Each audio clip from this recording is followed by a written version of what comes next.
नमस्कार मित्रांनो, मैत्रिणींनो. अजून एक हेल्थकेअरचा शेअर आपण बघूया. बजाज हेल्थकेअर इक्विटीची कमी आहे, 15 कोटी इक्विटी आहे आणि परफॉर्मन्स चांगला असतो. सध्या इग्नोर शेअर आहे, 700-800वरनं शेअर मे बी आता 400 रुपयाला आला असेल. बघा, तुम्ही चेक करा.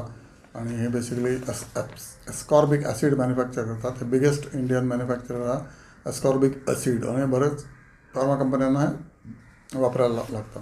ओके. रेव्हेन्यू 542 कोटी आणि पॅट 42 कोटी. फक्त 542 मधला म्हणजे साधारण 9% नेट प्रॉफिट आहे. ROE 11% आहे. गेल्या वर्षी 11% होता.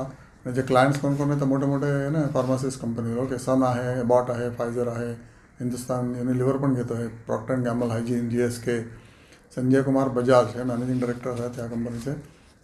आणि global spend on medicines 7.5% increase होत आहे. त्यामुळे या कंपनीचं पण ग्रोथ तेवढ्या किंवा त्याच्याहून जास्त CAGRने होऊ शकतो. 2024ला लॉस आलेला, पण 2025ला परत कंपनी प्रॉफिटमध्ये आली. त्यामुळे शेअर पडला होता असं दिसतं आहे. आणि 152 कोटी यांनी कॅपिटल इन्फ्यूज केलं नवीन कंपनीमध्ये, आणि लोन सगळं रिटर्न केलं. ओके. आणि मे बी यांनी QIP काढला असेल किंवा दुसरीकडनं पैसे घेतले असतील तर तुम्ही चेक करा. 77% एक्सपोर्ट आहे, जी एक्सपोर्ट कंपनी आहे.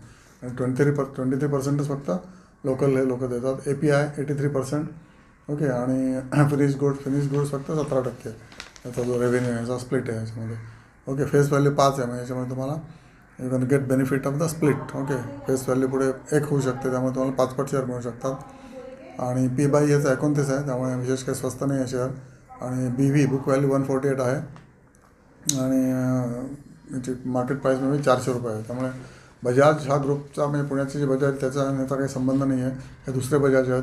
बजाज काय म्हणायचं, बजाज शुगर, बजाज हिंदुस्तान शुगर हा पण एक दुसऱ्या बजाजचा शेअर आहे. त्यामुळे पुण्याचे बजाज, राजीव बजाज आणि Sanjeev Bajaj, they are different Bajaj and this Bajaj is different. पण हे तुम्हाला मी तुमच्या क्लॅरिफिकेशनसाठी सांगतो आहे. ही फार्मा कंपनी आहे, त्यामुळे याचे अप्स अँड डाऊन्स होतच असतात. जसं अमेरिकेने जसं याच्यावर एक्सपोर्ट बॅन आणला आहे, नवी या कंपनीचं फ्युचर थोडं ब्लिक असू शकतं. पण कंपनीचा तुम्ही अभ्यास करा. आणि बजाज हेल्थकेअर त्याच्यामध्ये मला मात्र प्रचंड पैसे मिळालेले आहेत, त्यामुळे तुम्हाला सांगतो. पण कंपनीचा DNA उत्तम आहे. आपण काय डिस्कस करतो या चॅनलमध्ये की DNA कंपनीचा उत्तम असेल तर त्याचा पुढचा अभ्यास करा, टेक्निकल बघा, फंडामेंटल बघा, आणि तुम्ही ठरवा. तुमच्या एक्सपर्टला विचारा, आणि त्याप्रमाणे तुम्ही त्याच्यावर ॲक्शन घेऊ शकता. ओके. या कंपनीचा EPS 14 आहे. गेल्या वर्षी 15 होता. त्याच्या आधी पीक वॉज 30. तर म्हणजे ह्याचा EPS 30 जाऊ शकतो पुढच्या 2-3 वर्षामध्ये. डिव्हिडंड मात्र यांनी आता फक्त 8% दिलं यावर्षी.